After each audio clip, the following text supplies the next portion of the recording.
Alright, so today, what we got going on, we got a master cylinder, the brake master cylinder, and the actual brake booster we got to replace. Because if you can actually see in the back on the booster, it's a little wet and it's been leaking there for a few months. Usually, you only need to replace the master cylinder if you catch it early, but it's been going on for about 3 or 4 months, so I don't feel safe running a new cylinder on a booster that's had brake fluid pumped into it for the past 4 months. So we're just gonna go replace both of them while we're at it. So first thing we're gonna do right now is we're gonna take the master cylinder brace off with the strut tower brace, and then drain the brake fluid out.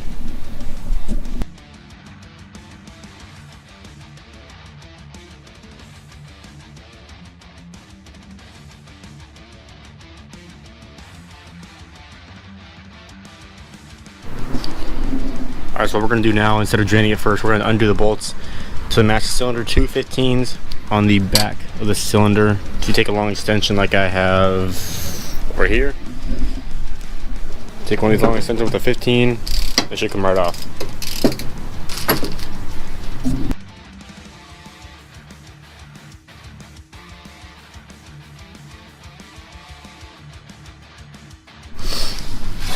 Alright, so now we're going to go underneath the dash and look at the bolts we need. You see there's 2 right there, 2 right there. Then you guys got to disconnect the pedal to it. Then it should slide out the front. But before we do all that, we're gonna drain the fluid out of here, and then take this vacuum hose off the actual booster itself.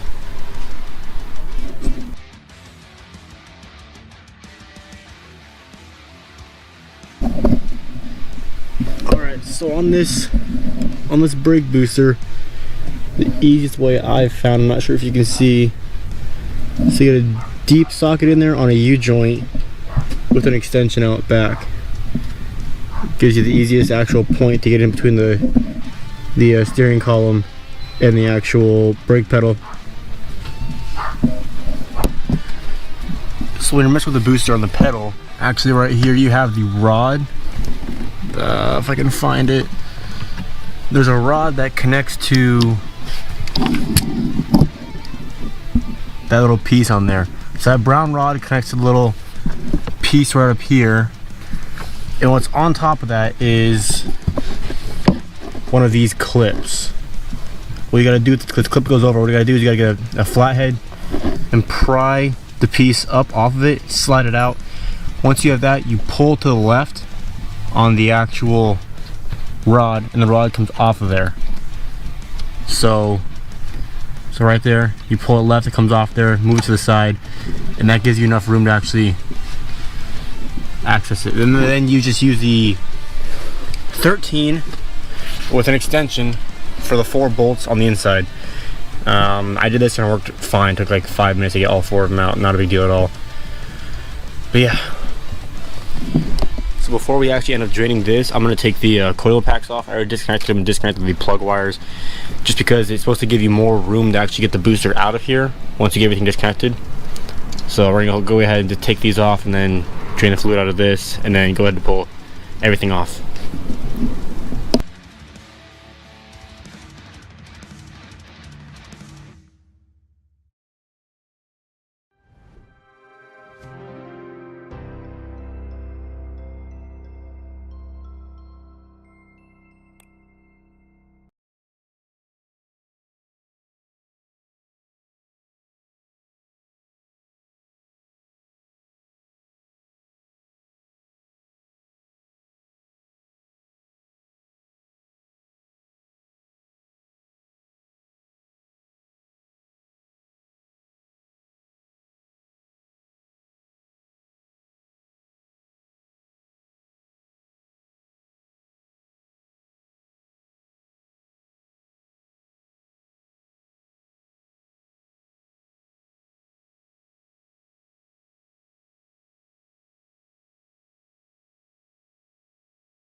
I ended up getting the booster out. One thing to be careful of is you got wiper lines here that come in through a hatch right below here.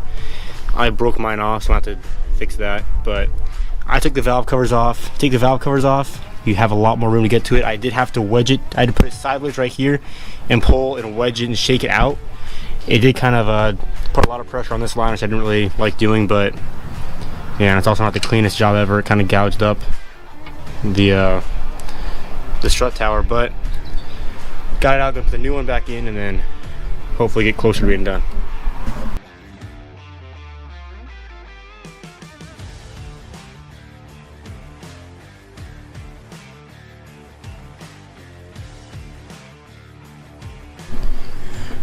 We got the new booster in. You gotta kind of move it around a bit to get the holes actually line up properly. But I got those in. If we go back down to the inside of the car, can't really see. Let me try to get a flashlight in there. But there were the 4 bolts went in fine. And that retainer clip on the pedal, you slide it over. There's 2 bigger holes, so you put the rod on it, and then you put the clip over both of them, and then press down on the bottom part of the clip, and then press towards the booster with the clip. It should slip back on no problem.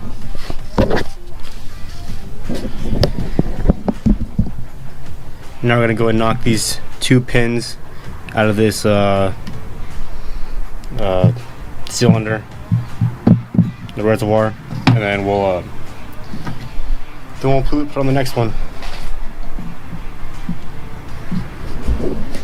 All right, for the brake booster, it comes with a little seal. Make sure to put the seal on. Hose is attached. We got the valve cover back on. Now we're gonna go and bench bleed the actual master cylinder. All right, so we got the 2 cylinders here. Now what we're gonna do right now is we're gonna get the pins that came with, and put the pins for the new reservoir, the old reservoir, onto the new cylinder. You can replace these seals, which comes new in the bag, which I'm probably gonna do just to be safe. But yeah.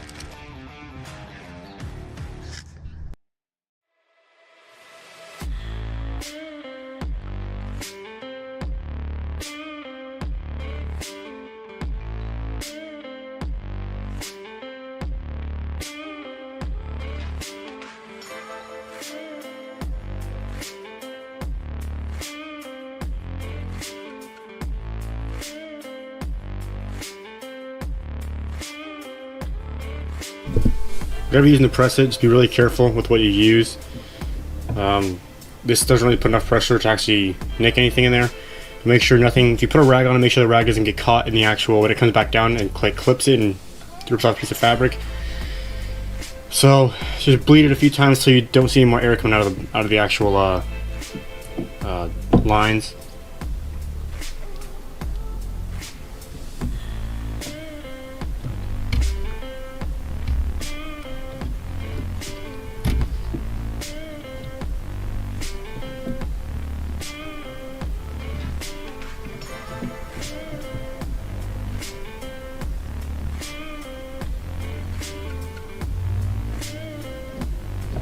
When you're doing this too, make sure you have the fluid up pretty full.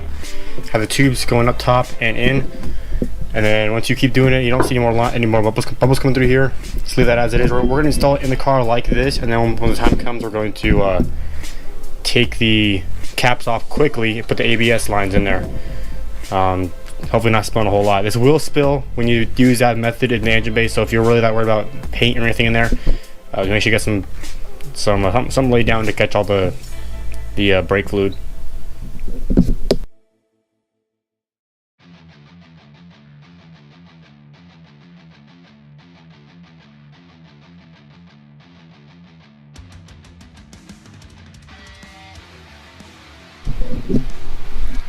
All right, so when you're doing the master cylinder, the best thing I found to do actually is to after you bleed it, drain all the fluid back out, because if not, these lines are a pain in the ass to put back on, and it'll leak.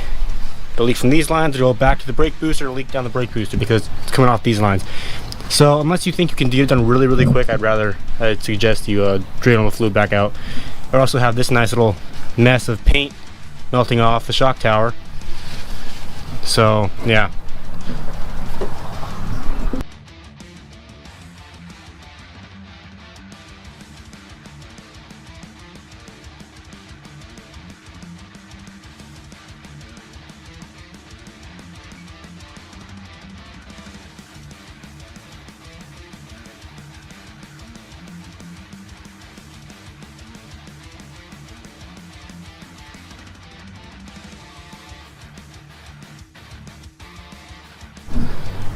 Alright, now we're gonna take all four corners off, make sure the brakes are bled thoroughly through every single caliper. Then it should be good to go. So I got everything in the car installed, bled all the brakes. Only issue I'm having now is when you are at dead stop, push the brakes all the way in, you hear the vacuum line on the booster start humming. So I'm not sure if we got a bad booster or what's going on there, but everything's installed. Put the brakes, master cylinders in. Probably one of the sloppiest jobs I've done on this car though, to be honest. It was too much of a fucking mess. But yeah, should be good to go now.